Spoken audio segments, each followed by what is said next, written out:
Assalamualaikum warahmatullahi wabarakatuh. Perkenalkan nama saya Hardiana Muksin dari kelas Jepang Sore.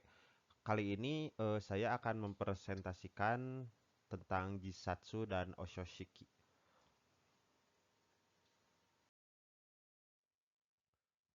Untuk latar belakang dan tujuan Jisatsu dan Oshoshiki sendiri, latar belakangnya dari Kementerian Kesehatan Tenaga Kerja dan Kesejahteraan Jepang mengumumkan kasus bunuh diri warganya mengalami lonjakan tajam di bulan Agustus 2020. Jadi hal tersebut dikarenakan banyak orang Jepang yang nganggur terus sulit cari kerja gitu dikarenakan ya COVID-19 gitu ya. Untuk tujuannya sendiri saya membuat makalah ini atau presentasi ini memberikan gitu ya kepada pendengar atau pembaca makalah saya. Jadi penyebab bunuh diri itu di kalangan masyarakat Jepang itu gimana gitu dan bagaimana cara pemakaman di Jepang secara ya terperinci gitu ya. Karena setiap negara kan cara-cara pemakamannya itu berbeda-beda gitu. Ya, ya untuk selanjutnya tentang Jisatsu. Jadi Jisatsu berasal dari kata Ji dan Satsu. Bila dibuat secara terpisah, maka ji ini adalah sendiri dan satsu adalah bunuh yang berasal dari kata korosu. Jadi jisatsu bisa diartikan sebagai bunuh diri. Bunuh diri itu adalah perbuatan menghentikan hidup sendiri yang dilakukan oleh individu itu sendiri atas keinginannya atau tindakan mengakhiri hidup sendiri tanpa bantuan aktif dari orang lain. Terus untuk apa ya alasan atau motif bunuh diri itu biasanya bermacam-macam gitu, tapi biasanya itu didasari oleh rasa bersalah yang sangat besar karena merasa gagal gitu untuk mencapai sesuatu harapan gitu atau tujuan yang didamba-dambakan gitu jadi atau yang dicita-citakan gitu. Jepang juga merupakan salah satu negara dengan tingkat kematian akibat bunuh dirinya bisa dikatakan tertinggi di dunia gitu ya. Eh, Utamanya itu karena depresi gitu. Jadi tantangan pemerintah Jepang itu gimana gitu akibat dampak yang signifikan bunuh diri itu pembangunan nasionalnya itu di Jepang jadi menurun gitu. Bunuh diri hingga hari ini masih berlanjut di Jepang gitu. Terus mengapa Jepang yang masyarakatnya dianggap memiliki taraf hidup yang bisa dikatakan enak atau sejahtera itu bisa dikatakan juga termasuk negara maju di dunia, namun kenyataannya tingkat bunuh diri di Jepang itu termasuk angka yang tertinggi di dunia gitu. Terus setelah saya baca-baca juga, jadi angka kematian bunuh diri di Jepang itu jauh lebih tinggi daripada angka kematian akibat kecelakaan di jalan gitu, lalu lintas gitu. Jadi ini mungkin ya menandakan bahwa bunuh diri sudah menjadi merupakan masalah sosial di Jepang itu sendiri gitu. Jadi ini untuk cukup gitu ya, cukup menjadi pekerjaan rumah dari pemerintah Jepang itu sendiri gimana cara untuk menanganinya.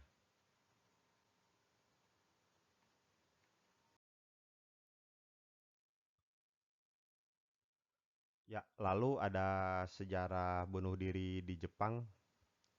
Jadi Jisatsu sudah memiliki sejarah yang sangat panjang dalam kehidupan masyarakat Jepang. Dalam kitab Kouji 712 yang merupakan kitab sejarah tertua di Jepang dicatat tentang sebuah peristiwa tindakan bunuh diri. Pada zaman Edo banyak sekali bis rakyat biasa yang tinggal di wilayah Osaka dan Edo yang melakukan bunuh diri akibat dari maraknya kabuki pada saat itu. Karya yang menceritakan tentang kisah cinta anak muda. Terus untuk ya sejarah yang lain pada tahun 80 jumlah yang bunuh diri di Jepang itu menurun gitu. Tetapi pada tahun 90-an jumlah bunuh diri itu meningkat kembali akibat runtuhnya bubble ekonomi gitu. Ada beberapa contoh yang paling terkenal yang dilakukan oleh 47 Ronin gitu ya, atau para samurai yang kehilangan, bisa dikatakan kehilangan pemimpinnya gitu. Dia menyerang menyerang salah satu musuhnya gitu, yaitu Asano Takumi no Kami. Dia menyerang lahan, dia menyerang ke daerahnya gitu. Karena dia otomatis si para samurai ini tahu bahwa kalau menyerang ke sana pasti akan meninggal gitu. Tapi itu bisa dikatakan bentuk cinta dan kesetiaannya terhadap pemimpin gitu. Karena ya, pemimpin terdahulunya telah dibunuh gitu oleh Asano Takumi no Kami. Jadi intinya sih kayak nyerang balik kayak gitu, walaupun si Ronin itu tahu bahwa kalau dia nyerang balik karena dengan 47 orang pasti bakalan meninggal semua gitu.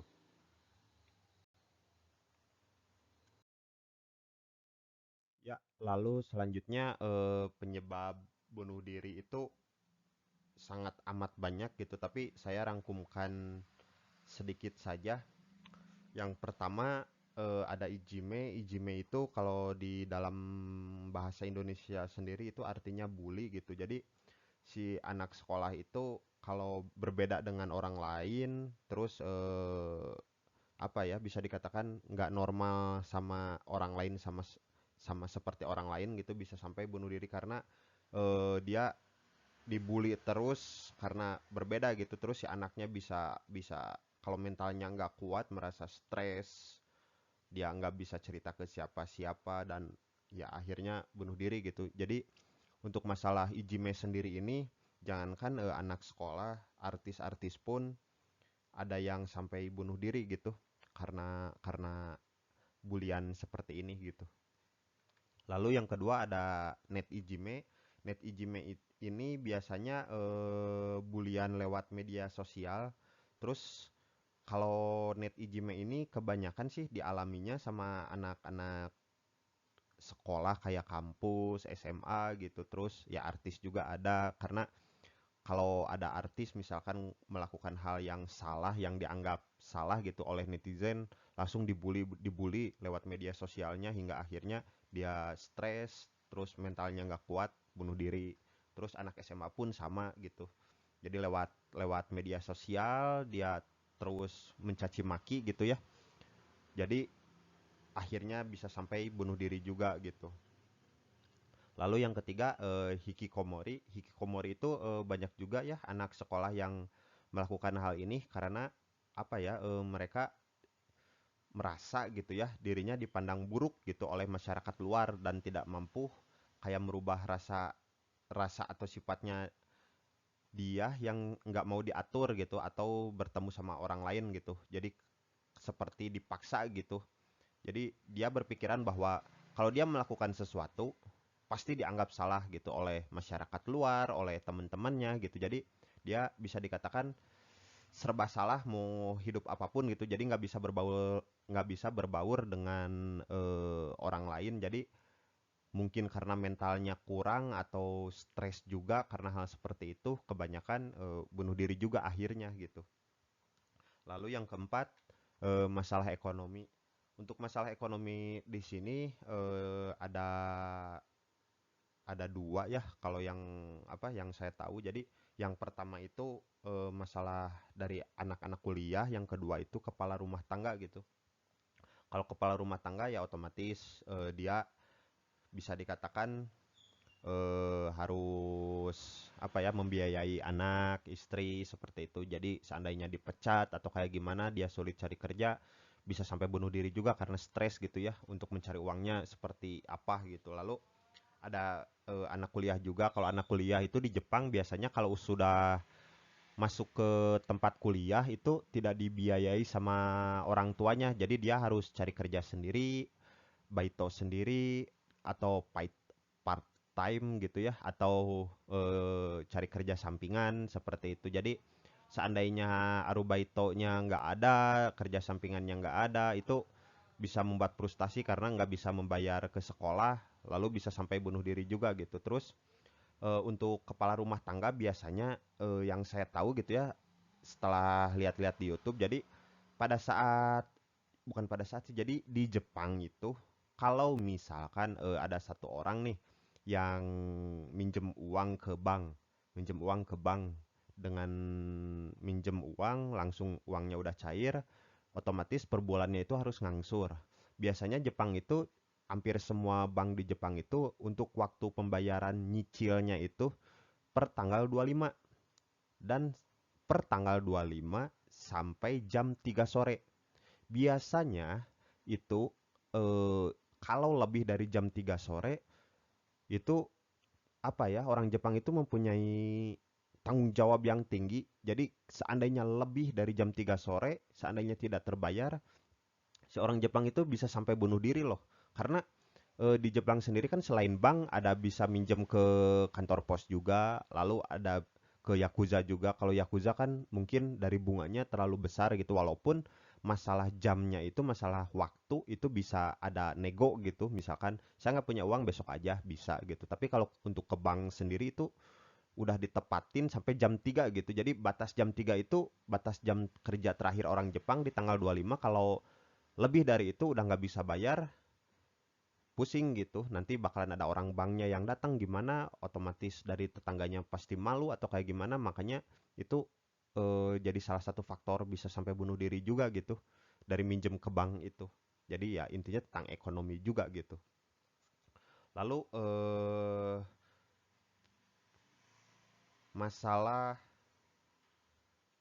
oh ya, lalu untuk masalah ekonomi sendiri di sini, saya pernah membaca gitu ya di salah satu buku bahwa dulu itu tahun 80-an atau tahun 90-an itu dari NASA sendiri mencari salah satu mesin yang bisa untuk dibawa ke bulan gitu.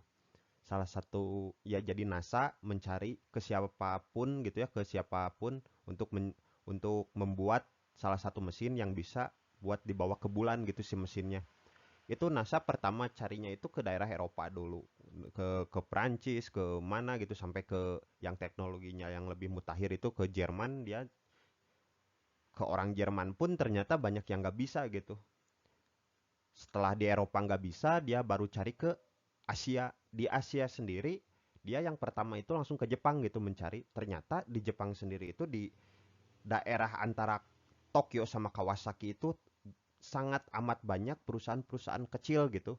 Sangat-sangat amat banyak perusahaan-perusahaan kecil. Kalau di kita kayak CV gitu ya, dia itu si perusahaan kecil itu walaupun dengan 2 atau 3 orang karyawan bisa membuat apa yang NASA inginkan gitu. Makanya NASA bekerja samalah dengan perusahaan si A, misalkan contoh dengan perusahaan itu, padahal perusahaannya kecil, si perusahaan kecil itu meminta bantuan lah kepada pemerintah Jepang. Tapi pada saat itu pemerintah Jepang tidak apa ya, tidak mensupport. Jadi akhirnya si perusahaan itu apa ya, nggak percaya sama sama kita, kenapa gitu, padahal kita di ini disuruh sama NASA. Akhirnya si perusahaan itu sampai bunuh diri loh, si bosnya itu sampai bunuh diri karena tidak disupport oleh pemerintah gitu. Itu sampai beritanya apa, bisa dikatakan ya besar juga di tahun 80-an gitu, tahun 80 90-an. Ya, kurang lebihnya seperti itu untuk masalah ekonomi. Jadi sangat kompleks kalau masalah ekonomi. Jangankan ya di Jepang, di Indonesia pun ya sama kalau masalah ekonomi. Lalu selanjutnya ada gagal dalam ujian. Untuk gagal dalam ujian ini di Jepang itu bisa dikatakan anak sekolah itu kalau ujian itu sesuatu yang apa ya, sesuatu yang sangat berharga lah, karena pada saat ujian itu bisa merubah sesuatu hal baru gitu, terus bisa merubah juga nanti kedepannya dia mau jadi apa gitu. Gimana ya kalau dalam sekolah itu ujiannya itu membuat membuat si anak itu harus berjuang gitu supaya bisa masuk yang sekolah yang diinginkan, sekolah yang bagus gitu ya. Tapi gimana seandainya gagal gitu? Pasti wah depresi berat gitu. Setelah depresi berat biasanya kalau nggak masuk, kalau ujiannya gagal itu biasanya bisa sampai bunuh diri juga gitu. Karena ya merasa depresi berat karena persiapannya itu Junbi untuk belajarnya itu kurang lebih 1 tahun sebelumnya saat ujian. Pas ujian ternyata dia gagal gitu. Sampai meninggal ya sampai bunuh diri gitu. Lalu gagal dalam mencari pekerjaan. Biasanya orang Jepang sendiri ya seperti apa Ari Sensei pernah ngejelasin bahwa orang Jepang sendiri itu nggak mau kerjaan yang 3K gitu ya, yang kitanai, kitsui sama kikeng gitu. Kalau kitanai sendiri kan kotor, nggak mau yang kotor, terus nggak mau yang kitsui yang susah, terus nggak mau yang kikeng yang berbahaya. Jadi inginnya kerjaan yang gampang dan gajinya gede gitu. Itu pun ya semua orang pengennya sih seperti itu, cuman kan susah juga. Di Jepang pun ya sama susah gitu kerjaan yang seperti itu, yang kerjaan gampang tapi uangnya gede gitu. Makanya setelah gagal itu biasanya sulit mencari pekerjaan dan akhirnya ya sampai bunuh diri gitu. Lalu ada masalah kesehatan. Untuk masalah kesehatan sendiri biasanya dialami sama kakek-kakek atau nenek-nenek atau anak muda. Ya intinya anak muda yang penyakitnya itu nggak bisa sembuh gitu, kayak kanker apa-apa. Biasanya mengakhiri hidupnya seperti itu karena orang Jepang itu tidak mau merepotkan orang lain intinya. Jadi mendingan bunuh diri aja gitu daripada terus sakit, harus ngabisin uang banyak, misalkan orang tua atau keluarga atau kayak gimana. Jadi dirawat juga kan ya, ngabisin uang banyak, mendingan bunuh diri aja supaya cepat beres gitu masalahnya. Langsung yang terakhir adalah masalah keluarga. Biasanya ini lebih kepada suami istri ya kalau masalah keluarga ini yang biasanya kurang harmonis gitu ya atau kurang baik dengan ya si istri suaminya itu. Walaupun dalam sistem IE ya pihak suami itu bisa dikatakan yang mendominasi gitu ya di dalam keluarga, tapi sangat amat mungkin gitu sang istri itu nggak bisa menerima gitu kebijakan si suami gitu. Jadi bisa dikatakan dia nggak menerima, jadi sistem IE itu dikesampingkan hingga akhirnya cekcok besar hingga akhirnya ya finishnya dibunuh diri gitu. Lalu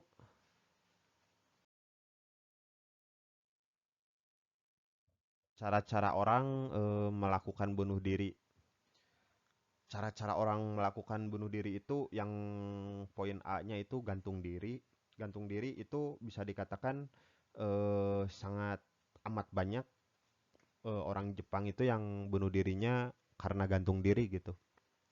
Kalau mungkin dulu, tahun dulu kita ngelihat TV, ngelihat berita, banyak yang meninggalnya itu nabrakin orang ke, bukan nabrakin atau apa ya, kita ya nabrakin orang ke sama kereta gitu ya. Tapi kalau sekarang kasus yang sekarang itu banyaknya itu kalau ngelihat dari fenomena yang sekarang di hutan Aokigahara itu banyak orang-orang yang mengakhiri hidupnya dengan cara gantung diri gitu. Jadi bisa dikatakan jadi tren gitu ya, jadi tren bunuh diri Jepang yang terbaru itu ya ke hutan Aokigahara dengan cara bunuh diri pakai ya digantung gitu, gantung diri gitu.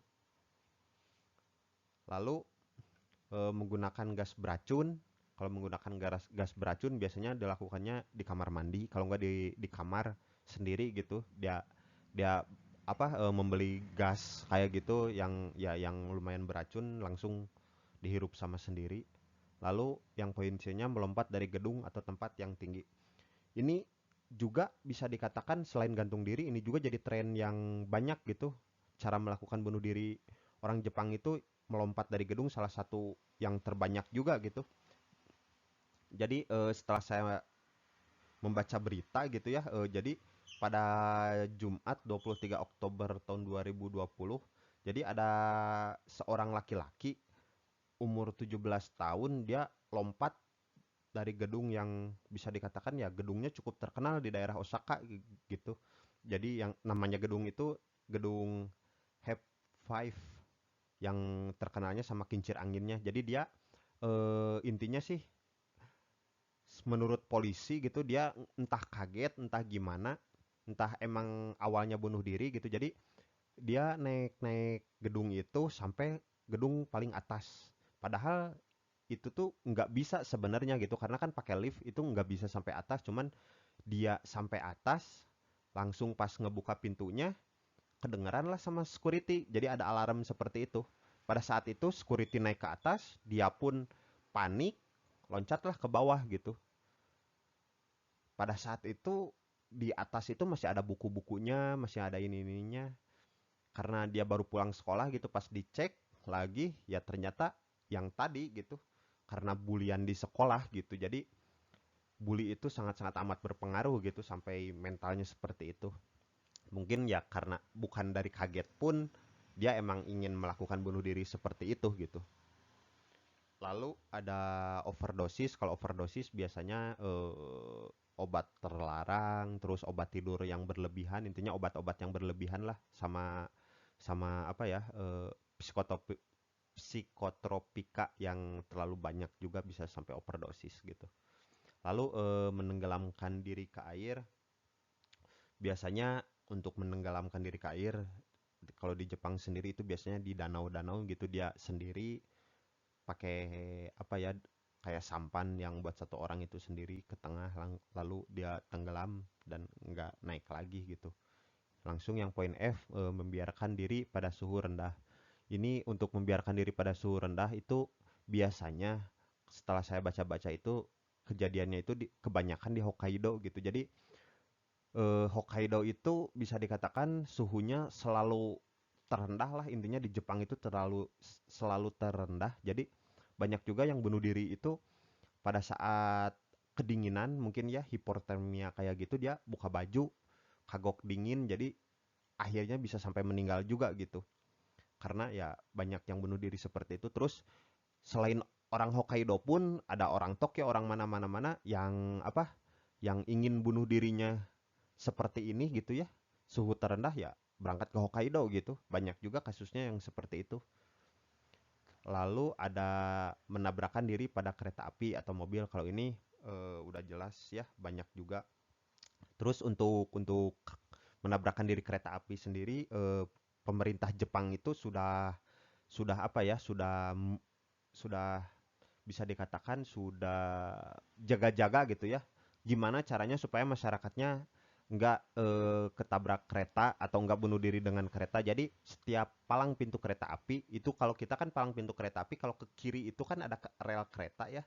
Buat kita melintas kan ke kirinya itu, biasanya pada saat kita ke kiri, melihat ke kiri, di situ tuh ada banyak-banyak kawat-kawat duri di atas batu-batunya. Jadi kita gitu ya sebagai ya orang gitu ya, kalau orang belok ke kiri itu udah nggak bisa jalan itu gitu karena sangat-sangat amat banyak sekali duri-duri gitu. Karena supaya si orang itu nggak bisa masuk ke daerah rel kereta gitu. Karena di Jepang sendiri itu sebegitu panjangnya rel kereta, semuanya itu kanan kirinya itu ditutup sama kawat-kawat berduri sampai atas gitu supaya orang itu nggak bisa lewat gitu. Lalu kayak jembatan juga, jembatan jembatan penyeberangan kereta biasanya kanan kirinya itu ditutup sampai atas supaya orang nggak bisa loncat dari atas gitu. Itu salah satu peranan pemerintah untuk menutup akses ke tengah jalan kereta gitu untuk bunuh diri gitu. Terus kalau ya sama sih halnya kayak di Indonesia. Kalau di Indonesia kan kayak di stasiun Kiara Condong itu ditutup semuanya ya. Kalau ada kereta baru dibuka gitu pintu seperti itu. Kalau di Jepang itu bukan bukan pintu, tapi di bawahnya itu ada kayak apa? Jarum, bukan jarum, kayak ya intinya kawat-kawat berduri lah supaya orang nggak bisa lewat. Kalau di Indonesia kan intinya bukan karena bunuh diri, tapi kan supaya orang bisa naik kereta gratis gitu. Tapi kalau di Jepang lewat situ tuh salah satu upaya untuk bunuh diri gitu. Lalu poin H-nya menggunakan benda tajam. Kalau ini biasanya sama orang-orang dulu gitu, kayak samurai yang bunuh dirinya pakai apa? Katana gitu ya. Lalu ada membakar diri. Kalau membakar diri itu biasanya yang setahu saya di Jepang itu untuk membakar diri itu jarang, bukan jarang, bisa dikatakan ada, hanya ada beberapa gitu setelah saya riset-riset. Cuman biasanya itu ini dilakukannya itu bukan di rumah atau di mana tapi di tanah lapang gitu dan saya pun itu belum belum pasti ada atau enggaknya gitu. Cuman kalau baca sih ada gitu. Cuman dari kejadiannya tempatnya di mana nggak bisa diprediksi gitu untuk membakar diri sendiri. Lalu menyetrum diri. Untuk menyetrum diri juga saya banyak juga ya kalau di Jepang yang menyetrum sama diri sendiri itu biasanya yang kepala keluarga gitu ya, nggak bisa nggak bisa menghidupi anak sama istrinya. Lalu ada menggunakan pistol. Kalau menggunakan pistol sendiri biasanya di daerah Eropa mungkin ya. Kalau di Jepang sendiri kebanyakan sih menggunakan katana gitu ya. Lalu ya pencegahan bunuh diri masyarakat dan pemerintah. Jadi konsultasi di lingkungan tempat tinggal yang melibatkan pihak pemerintah didukung oleh lembaga kesejahteraan masyarakat, pengacara, lembaga kesehatan dan dinas tenaga kerja, maka bisa bekerja sama untuk pertukaran informasi apabila di wilayah tersebut ada yang kehilangan pekerjaan atau terkena masalah ekonomi gitu. Dengan kerjasama ini diharapkan bisa menekan jumlah angka bunuh diri di Jepang itu menurun gitu. Salah satu upaya pemerintah yang dirasakan sama masyarakat Jepang itu, jadi di Jepang itu masyarakat bisa konsultasi melalui telepon selama 24 jam yang dipandu oleh sukarelawan gitu. Jadi kalau ada apa-apa ya call aja ke sini gitu. Kalau di sini kayak kalau di sini 113 penanggulangan bencana bencana gitu ya dan pohon tumbang kalau nggak salah 113 itu. Jadi penanggulangan bencana dan pohon tumbang. Jadi kalau ada apa-apa ya cerita aja ke situ gitu. Karena ada sukarelawan yang siap 24 jam untuk mendengarkan cerita Anda dan bisa mencari solusi juga gitu. Lalu selanjutnya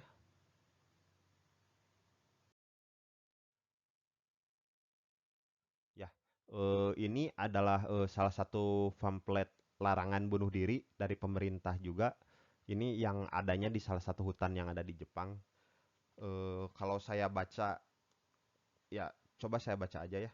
Eh Inochi wa oyakara itadaita taisetsu na mono mo ichido shizuka ni ryoshin ya kyodai kodomo no koto o kangete mimashou. Hitori de nayamazu mazu sodang shite kudasai. Ya, ini cukup cukup cukup cukup memprihatinkan gitu ya kalau kalau sama orang Indonesia dibaca artinya itu. Jadi intinya hidup adalah hal yang penting yang diberikan orang tua kita ya kepada kita. Mari kita pikirkan kembali orang tua, saudara, sama anak kita. Silahkan konsultasi kepada kita tanpa khawatir sendirian. Jadi intinya sangat-sangat amat banyak sendiri, sangat-sangat amat banyak pamflet di Jepang yang yang biasanya dilakukan di tempat bunuh diri gitu, kayak di hutan Aokigahara, terus ada di jembatan-jembatan penyeberangan yang biasanya dilakukan bunuh diri gitu, terus ada di danau juga, terus biasanya sih yang paling banyak itu di pohon-pohon gitu, di jalan-jalan yang sepi biasanya ada. Jadi setiap orang baca dengan cara ini ya mungkin pemerintah berpikiran bahwa yang awalnya ingin bunuh diri merubah pikirannya gitu. Kalau setelah ini salah satu contoh aja pamflet, Pak. Yang lainnya banyak pamflet gitu. Lalu selanjutnya ya bunuh diri di Jepang saat ini. Jadi menurut data dari Kepolisian Nasional Jepang atau NPA, dari total kasus bunuh diri September 2020 ada 1.160 orang yang berjenis kelamin laki-laki, meningkat 0,4% pada September 2009 lalu. 2019 lalu. Sementara itu, untuk jenis kelamin perempuan berjumlah 639, naik 27,5% dibanding di bulan yang sama tahun yang lalu. Kota Tokyo menduduki puncak teratas dengan 194 kasus bunuh diri, diikuti Prefektur Saitama 110 orang, Aichi 109 orang, dan Kanagawa 95 orang. Terus NPA juga gitu ya mengatakan bahwa jumlah bunuh diri secara nasional terus meningkat selama 3 bulan berturut-turut sejak Juli 2020.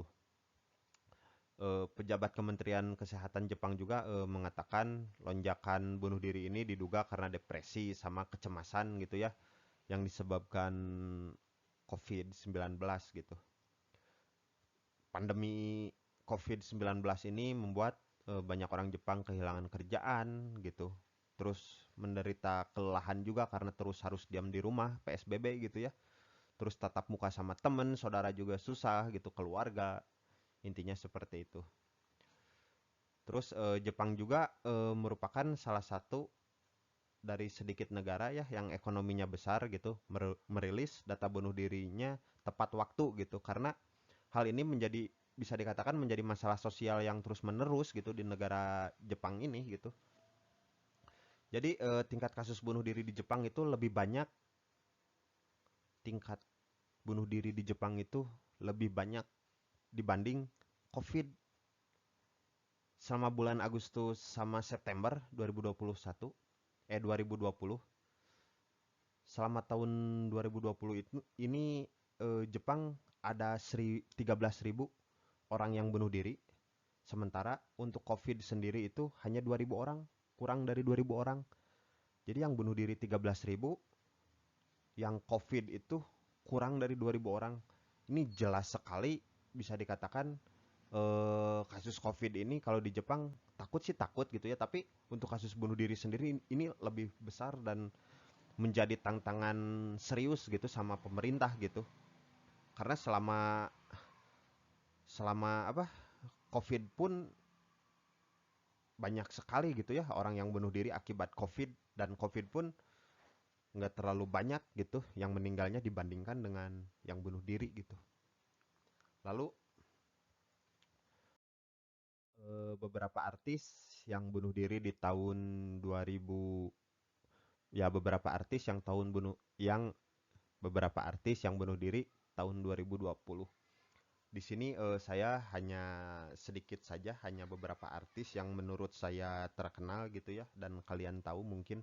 Yang pertama ada Haruma Miura. Ini Haruma Miura itu aktor ya. Dia meninggalnya 18 Juli 2020. Dia gantung diri ya di daerah Tokyo gitu. Mungkin untuk penyebabnya sendiri setelah saya cari-cari sampai detik sekarang masih belum tahu penyebabnya itu apa, tapi banyak sekali dari netizen itu mengatakan bahwa dia itu frustasi karena apa ya, tekanan dari keluarga katanya seperti itu. Tapi itu apa, nggak tahu benar nggak tahu enggak gitu ya karena nggak ada data yang valid juga. Cuman kebanyakan dari netizen sendiri bilangnya dari tekanan dari keluarga gitu. Dia meninggalnya karena gantung diri gitu. Lalu yang kedua ada Maria Hamasaki. Maria Hamasaki ini meninggal 28 Agustus di rumahnya yang berada di Tokyo gitu ya, di Tokyo. Diketahui Maria Yamasaki ini jadi sasaran bully netizen gitu karena dia keluar rumah tidak menggunakan masker. Jadi apa ya, seorang artis nggak pakai masker keluar dibully netizen hingga akhirnya dia depresi, dibully, akhirnya bunuh diri. Ini bukan bukan apa ya, netizen ini sampai bisa segitunya gitu merubah cara pikir orang sampai seterpuruk-terpuruknya hingga dia melakukan bunuh diri gitu. Dia bunuh dirinya gantung diri gitu ya. Terus polisi juga menduga gitu penyebab matinya Maria itu karena malu gitu, tak tahan sama komentar jahat netizen. Kebayangkan netizen itu gimana ngebulinya Net Ijime. Lalu yang ketiganya ada Yuko Takeuchi. Yuko Takeuchi ini artis, meninggalnya pada saat usia 40 tahun pada hari Minggu 17 September. Dia gantung diri di apartemennya. Dia meninggalnya karena salah satu bulian juga gitu, bulian dari netizen gitu. Lalu yang keempat ada Hana Kimura. Dia pegulat profesional, meninggalnya sangat muda di usia 22 tahun. Dia meninggalnya pada hari Sabtu 23 Mei 2020. Dia juga meninggalnya penyebabnya karena bully dari internet gitu. Dia depresi karena banyak netizen yang tidak suka kepada dia gitu. Jadi dia dibully hingga akhirnya dia apa ya frustasi, nggak kuat sama mentalnya hingga akhirnya bunuh diri. Padahal dia pegulat profesional yang bisa dikatakan mengharumkan nama Jepang juga gitu. Dia kan keturunan Indonesia juga ya, ada darah Indonesianya katanya. Terus saya juga lihat Twitternya itu cukup terharu gitu. Dia menulis terakhir di Twitternya itu, aku tidak ingin menjadi manusia lagi. Aku hidup hanya ingin dicintai. Terima kasih semuanya. Aku mencintaimu. Selamat tinggal.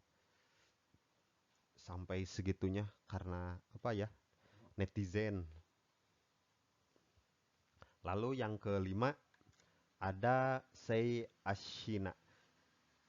Sei Ashina itu aktor ya, artis gitu ya, artis dari tahun 90-an. Dia juga bunuh diri dengan posisinya gantung diri di kawasan Tokyo juga.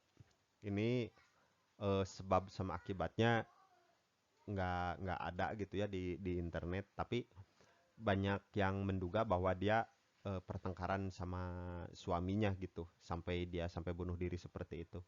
Jadi intinya kelima artis ini dia meninggalnya beda-beda tapi kebanyakan dari bulian gitu. Jadi dampak bully dari internet itu, net ijime, sangat-sangat amat berpengaruh dengan mental mental. Padahal artis kurang mentalnya gimana gitu ya, yang namanya artis otomatis dia mentalnya bagus, gimananya bagus, bisa sampai bunuh diri karena net ijime gitu. Ini lima artis ini semuanya tinggal di Tokyo seperti itu. Lalu selanjutnya ada untuk selanjutnya ada ososhiki atau upacara pemakaman. Ososhiki berasal dari kata sho dan shiki. Bila dibuat arti secara terpisah, maka arti dari sho ini adalah mengubur dan shiki ini adalah upacara. Jadi shoshiki bisa diartikan upacara penguburan. Upacara pemakaman itu sebuah upacara yang berhubungan dengan penguburan, kremasi, dan ya kremasi dari jenazah yang sudah meninggal gitu ya. Meskipun di Jepang itu masyarakatnya sekuler gitu ya, tapi 91% pemakaman itu dilakukan menggunakan acara Buddha gitu. Setelah meninggal, terus para kerabat itu membasuhi bibir biasanya sih sebelum meninggal. Jadi keluarganya itu membasuhi bibir almarhum gitu ya, calon almarhum lagi. Intinya yang sebelum meninggal gitu ya, dengan air gitu. Sebuah praktik gitu ya yang dikenal sebagai air terakhir atau Matsugo no Mizu gitu. Untuk diminum gitu dari banyak keluarga yang dikasih gitu. Terus kebanyakan juga rumah Jepang itu mengutamakan tempat ibadahnya Buddha gitu ya, atau Butsudang gitu. Jadi hampir ya yang tadi saya sebutin 91% itu seandainya meninggal pasti upacara pemakamannya Buddha. Oleh karena itu masyarakat Jepang sendiri banyak di rumah-rumahnya itu sistem berdoanya itu seperti Buddha gitu. Lalu acara-acaranya ada beberapa juga di tempat sembahyang yang Shinto gitu ya, atau Kamidana gitu. Jadi intinya sih ada yang di Shinto, ada yang di Buddha juga, tapi kebanyakan sih yang secara di Buddha gitu untuk tempatnya sendiri. Jadi saat kematian terjadi ya tempat sembahyang tersebut ditutup dengan kertas putih gitu. Semuanya ditutup. Itu masyarakat Jepang sendiri itu percaya bahwa itu bisa menjaga kemurnian gitu ya jiwa orang-orang yang sudah meninggal. Lalu sebuah kebiasaan juga gitu. Itu kalau di dalam bahasa Jepangnya sendiri disebut Kamidana Fuji gitu. Lalu biasanya di luarnya itu ada meja kecil yang dihias dengan bunga, dupa gitu. Lalu biasanya di dekat almarhumnya itu di sebelah kasur biasanya bakalan ada sebuah lilin-lilin gitu ya. Biasanya upacara Soshiki ini berlangsung 2 hari penuh gitu ya, yang terdiri dari Suya dan Kokubetsu Shiki.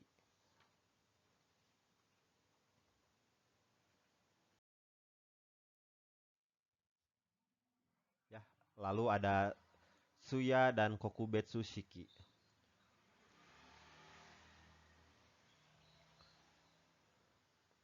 Untuk Suya sendiri upacara yang dilakukan sebelum jenazah dimakamkan gitu. Jadi sebelum jenazah dimakamkan itu ada banyak-banyak ya ada banyak acara lah gitu ya.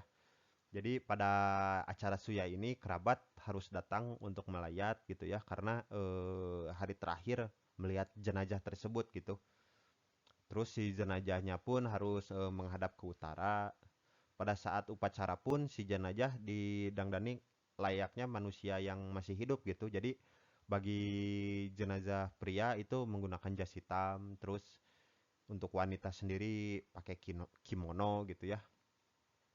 Jadi si jenazah sebelum dimasukkan ke dalam peti itu dimandikan terlebih dahulu agar bersih gitu ya. Terus eh, di Jepang sendiri ada tradisi gitu ya bagi pelayat pada saat memasuki rumah duka itu harus membungkukkan badan lalu sambil gitu ya sambil mengatakan konotabi wa go suso sama des atau yang artinya ikut berduka cita gitu ya dengan suara yang lembut gitu ya.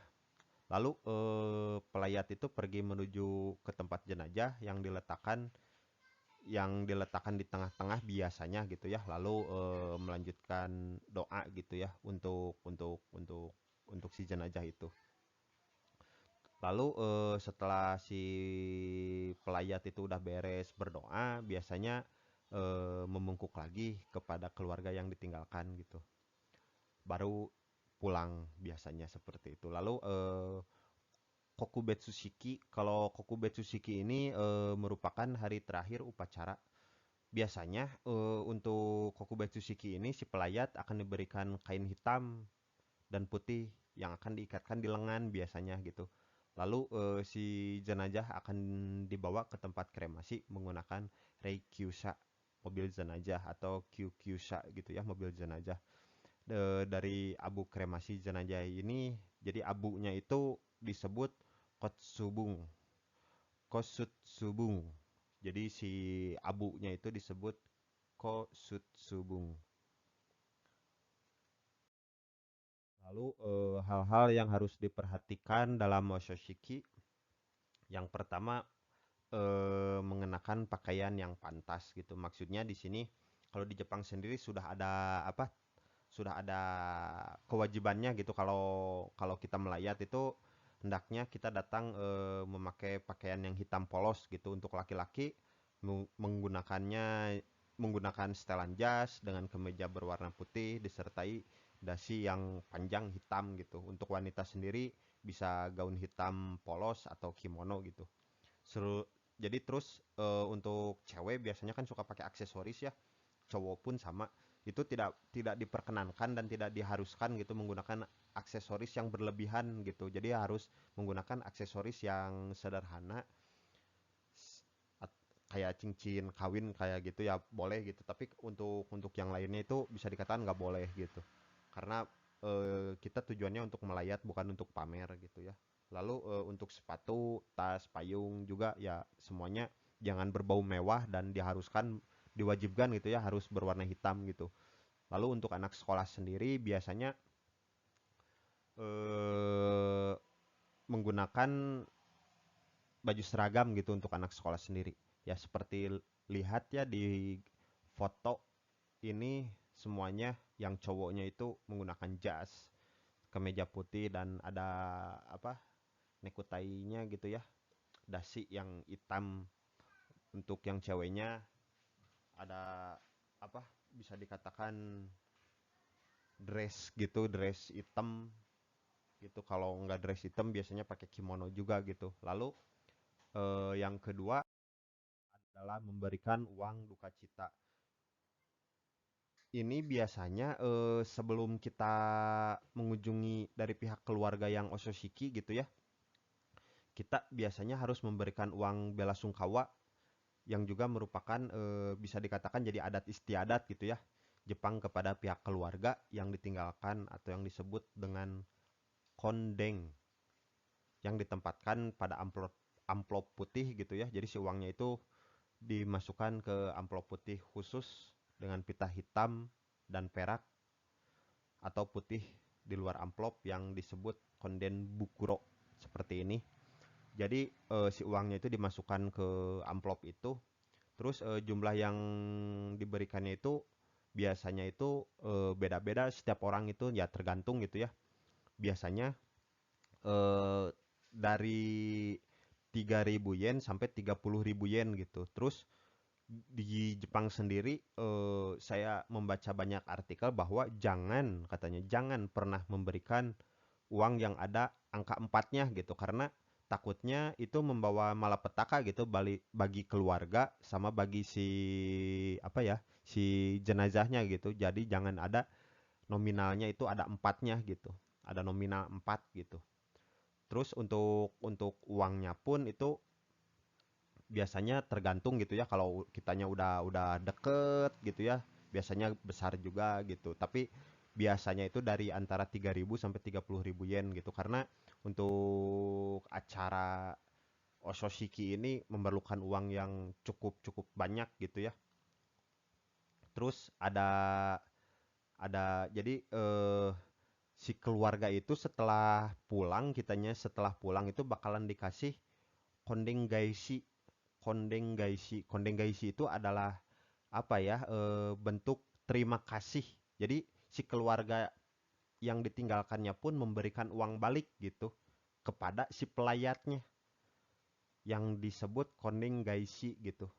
Karena dia ucapan terima kasih lah karena telah datang ke pemakaman bukan ke pemakaman ke acara soshikinya gitu. Jadi dikasih uang balik biasanya kondeng gaisi itu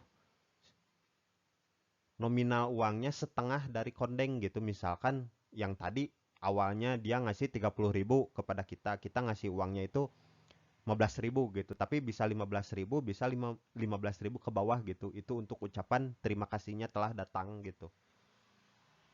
Lalu yang ketiga, memperhatikan perilaku yang tepat. Ini jadi ya manusia normal kalau datang ke acara apa ya acara ke acara yang meninggal gitu ya harus memiliki apa ya rasa simpati gitu ya harus memiliki rasa simpati gitu. Lalu orang Jepang biasanya itu mengucapkan bela sungkawanya yang tadi saya omongin konotabi wa gosuso samades atau okuyami moshiagemas intinya turut berduka cita gitu ya.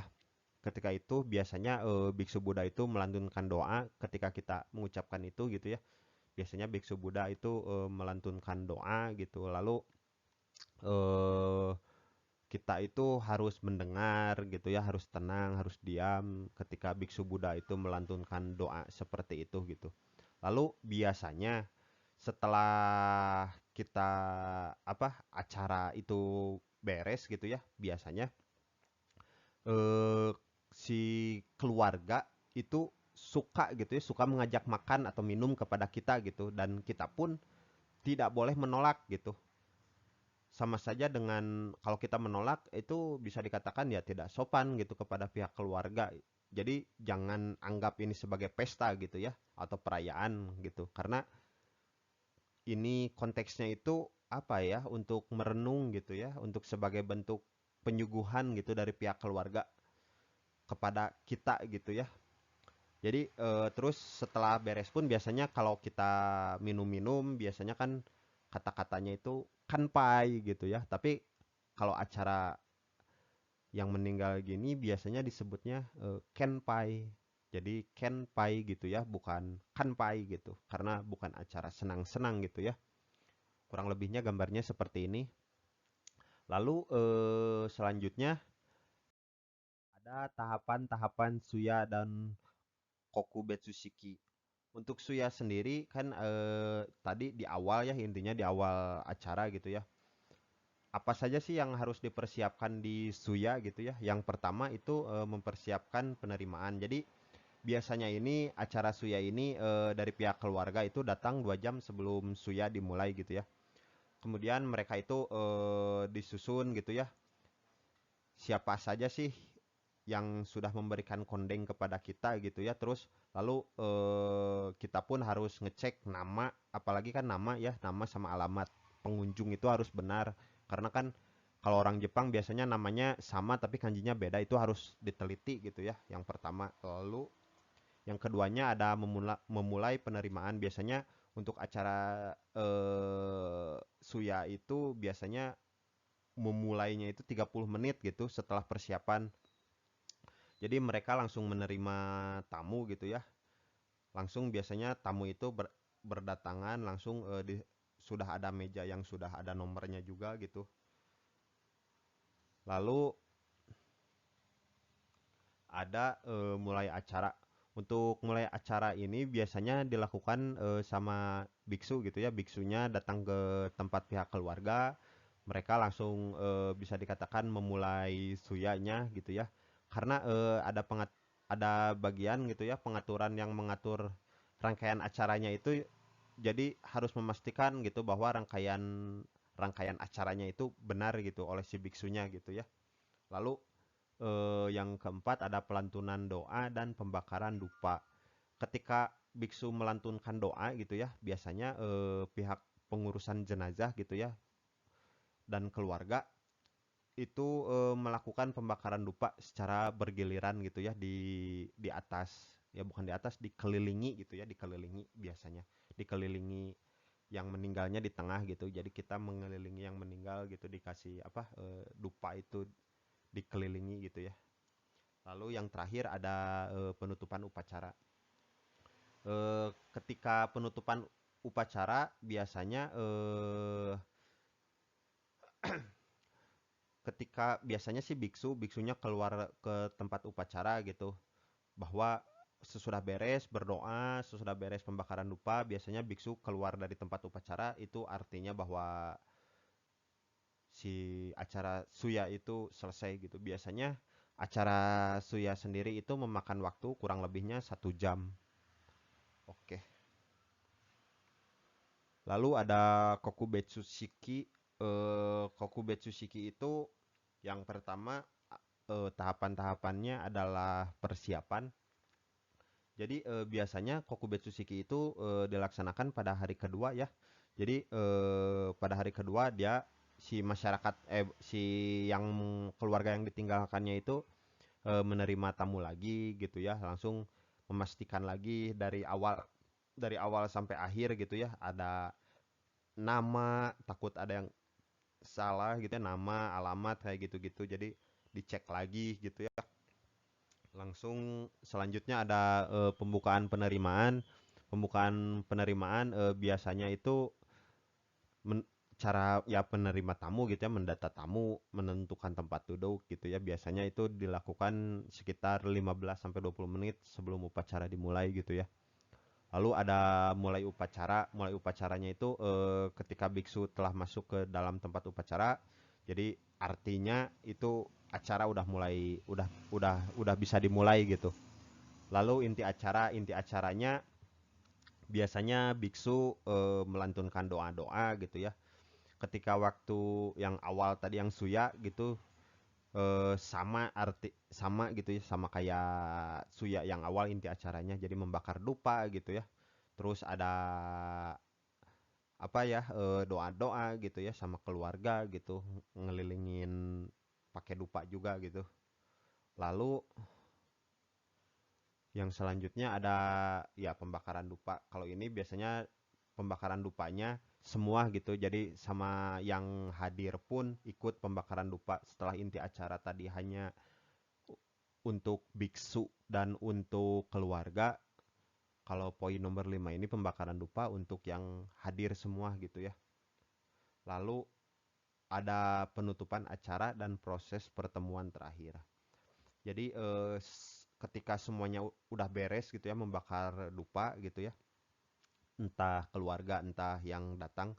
Jadi biksu pun keluar untuk mengawal sebuah doa gitu ya untuk merapatkan tangan layaknya penghormatan.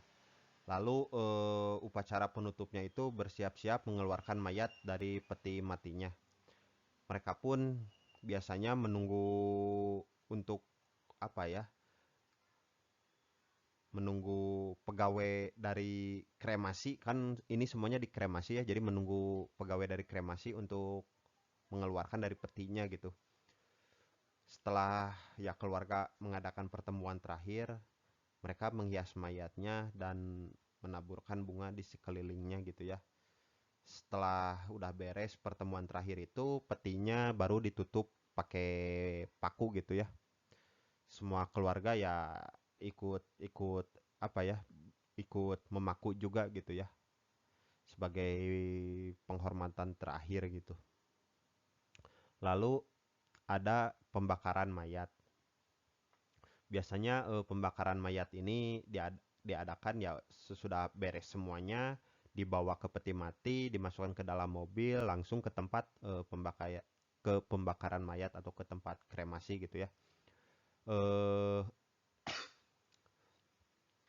untuk pembakaran mayat sendiri di sini sebelum dibakar itu seperti yang tadi si biksunya itu berdoa, langsung membakar dupa gitu ya. Langsung biasanya pembakaran mayat ini membutuhkan waktu kira-kira 1 jam gitu. Jadi selama pembakaran mayat, keluarga itu nunggu di ruang keluarga gitu.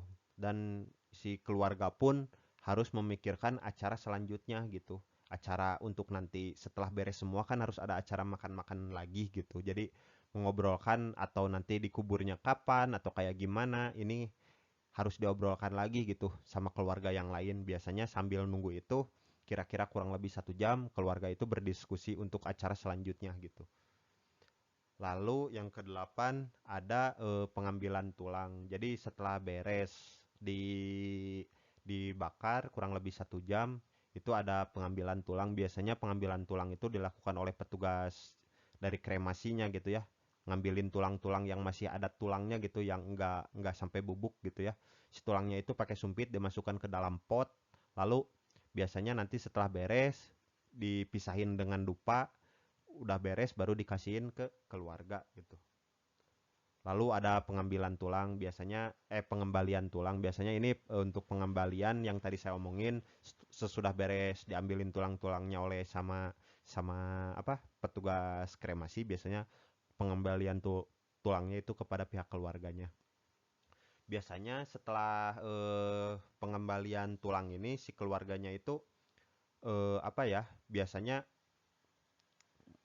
berpikir gitu ini sesudah beres tulang ini apakah akan dikubur langsung atau gimana gitu atau tempatnya di mana gitu karena biasanya si dupa itu di si dupa si apa si si bekas kremasinya itu biasanya si abu abu kremasinya itu biasanya sama tulangnya itu suka dipisah gitu kalau tulangnya dikubur kalau si abunya itu biasanya suka ada yang dipegang sama dari keluarganya gitu ya kalau ada yang kepercayaannya seperti itu gitu nggak dikubur semua gitu itu biasanya setelah proses pengembalian tulang itu biasanya dikubur selama 7 hari gitu ya biasanya kebanyakan orang Jepang setelah pengembalian tulang itu udah beres baru dikubur 7 hari ke depan gitu maksimalnya ada yang sampai 1 bulan pun ada gitu karena untuk biaya sendiri ya, biaya penguburan di Jepang itu sangat sangat sangat mahal, apalagi tempatnya gitu, tanah itu sangat sangat amat mahal. Jadi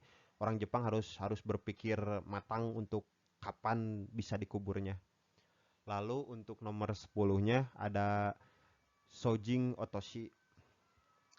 Udah beres dari pembakaran mayat, langsung biasanya itu bakalan ada makan bersama ya, ngundang teman-teman, terus biksu juga, terus biasanya dari pihak keluarga itu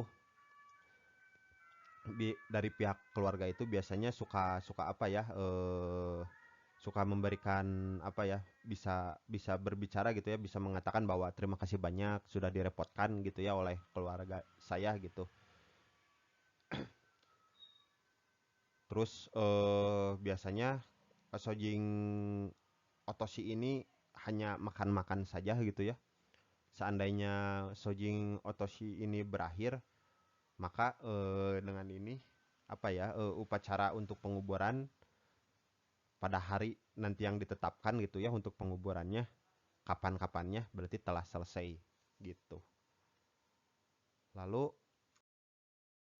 untuk kesimpulannya, jadi eh, sesudah saya rangkum, jadi bisa disimpulkan bahwa ya bunuh diri di Jepang salah satu masalah besar gitu ya bagi negara Jepang sendiri gitu ya. Masyarakat Jepang sangat memegang teguh gitu ya rasa malu, pengabdian, terus pride yang pride gitu ya, pride yang tinggi gitu ya.